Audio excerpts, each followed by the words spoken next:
lá, gente, agora eu vou bater um papo com o advogado Marcos Roberto Rassi, ele que é especialista em direito tributário e vai tirar algumas dúvidas que nós temos no dia a dia, né? Quando compramos imóveis, quando alguém falece na família, enfim, são várias dúvidas que surgem e a gente sempre pagando imposto, mas é isso aí.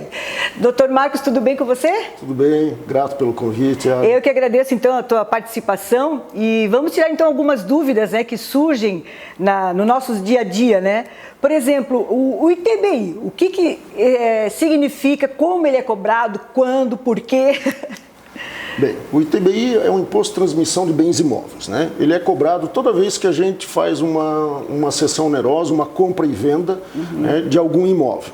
Ele é cobrado de 1,5% a 3% aqui na nossa região, né? Jaraguá, Joinville, Pissarras, na nossa região vige mais ou menos esse percentual. Então ele pode variar conforme a região. Varia conforme a legislação de cada município. Certo. Né? Está autorizado pela Constituição a ser feita essa cobrança, mas é o município que decide. Que decide exatamente qual que vai ser a porcentagem. Exatamente, exatamente. E ele deve incidir justamente pela venda, mas também, não exatamente no momento da venda ou da escritura, mas somente no registro de imóveis, ou seja, a gente faz a escritura de compra e venda e depois vai registrar essa escritura no registro de imóveis. Até ano passado era obrigatório, né, e havia entendimento de que se tinha que fazer o pagamento desse imposto na escrituração. Hoje o STF já disse que isso não, só faz no registro, porque em algum dado momento a pessoa pode fazer a escritura e esperar para registrar um pouco mais. Certo. E dentro do direito brasileiro só se pode fazer isso na hora que registra, realmente. Na hora que registra, daí vai pagar o ITBI. E esse valor é cobrado pelo município? É cobrado pelo município. E para que é usado o ITBI? Bom, o ITBI é um imposto, e como imposto, o município faz o que quiser com isso. Certo. Né? Ele não precisa dizer, olha, eu vou... Esse valor foi para essa situação? Não tem destinação própria. O imposto pode ser utilizado pelo município como ele quiser. Certo. Vão chegando os valores dos impostos em si, aí o município daquele montante ele vai usar como ele quiser. Exatamente. Certo. E outra dúvida que tem, né? Por exemplo, se você quer... deixar um imóvel para os seus filhos, mas você ainda não faleceu, né? Que é o usufruto, é isso. Também se paga imposto? Aí o imposto é estadual, é o ITCMD.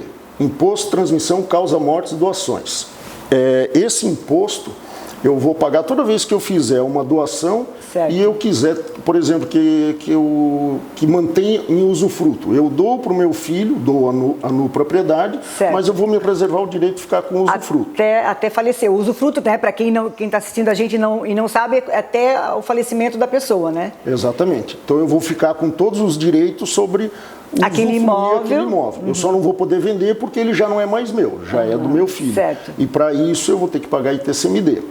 Essa questão do usufruto é bem interessante, porque até 2004 o usufruto era pago em 100%, ou seja, você pagava todo o usufruto. E não, no momento que fazia a ação do usufruto, ele pagava 100%. Exato. No momento em que fazia a doação, já pagava o usufruto e estava quitado. Certo. Depois de 2004, a gente paga 50% na instituição e paga 50% com a extinção do usufruto. Que é o falecimento da pessoa, né? É o falecimento da pessoa. Certo. Só que o que acontece, o fisco estadual tem feito um pouquinho diferente. Ele entende que ele tem que cobrar esse 50% restante na extinção do usufruto, mas esqueceu que a pessoa já pagou 100%. Que antes de 2004 a pessoa já havia pago 100%. Exatamente. Então esse é um alerta que tem que ficar para quem está assistindo a gente, né? Exatamente. Aquele que fez uma ação de usufruto, uma doação antes de 2004, tem que ficar alerta porque já foi pago lá atrás o ITCMD. Exatamente. Então se for cobrado de novo tem que entrar com uma ação, é isso? Exatamente. Se entra com ação ou para impedir ou depois para restituir. Quem já pagou e não sabia, não se ateve a esse detalhe, né? Isso. Dos últimos 5 anos, você pode cobrar tudo isso que foi pago equivocadamente, por erro, para o fisco. A gente tem sempre 5 anos para fazer a cobrança dessa restituição, de repetir esse indébito. Ah, entendi. Então, por exemplo, mas vamos supor, tu estava falando até um exemplo de um cliente teu. Se faz 20 anos que ele pagou, né? Ele fez a usufruto há 20 anos, antes dessa lei. Aí agora ele vai pagar de novo, mas ele só pode pedir a restituição 5 anos antes? É isso? Não, é que o fisco vai cobrar agora.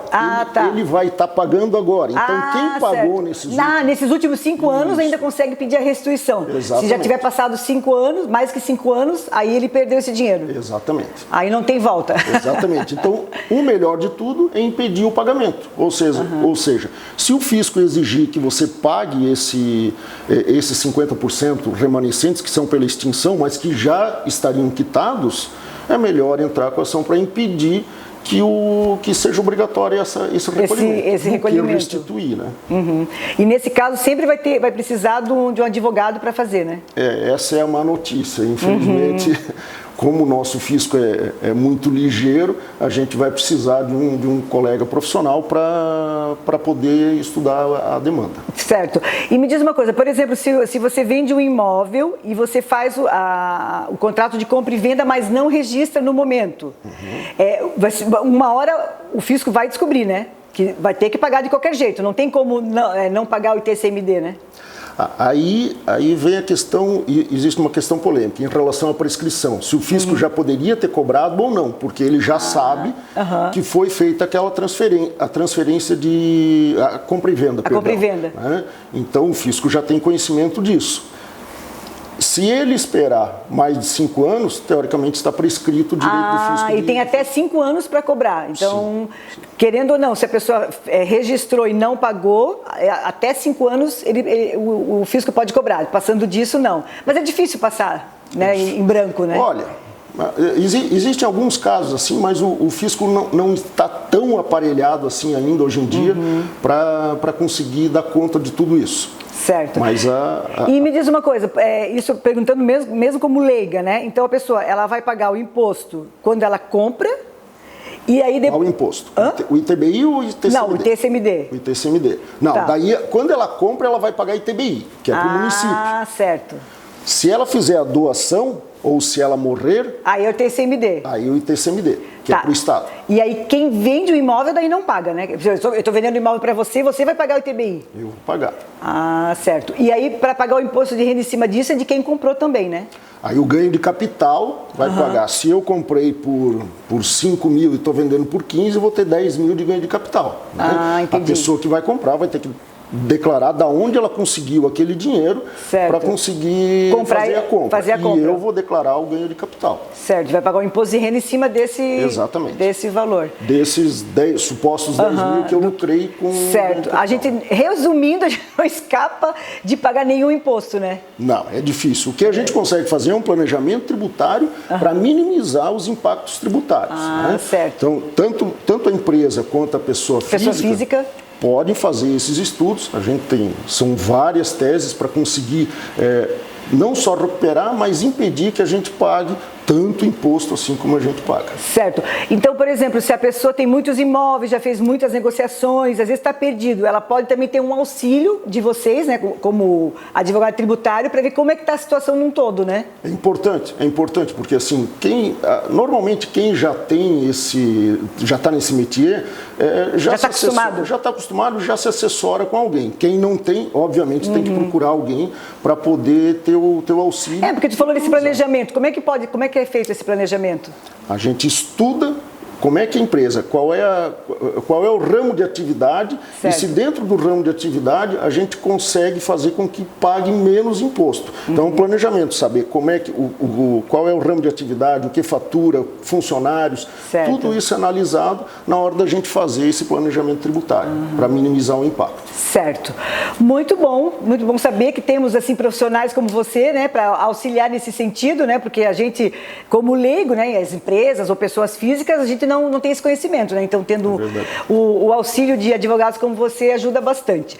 Então tá, Marcos, muito obrigada pela tua participação, por ter tirado essas dúvidas, né, que tanto eu como o meu público tem em relação a esses impostos. Muito obrigada. Eu que agradeço, Ali, fico à disposição. Tá, já, muito obrigada.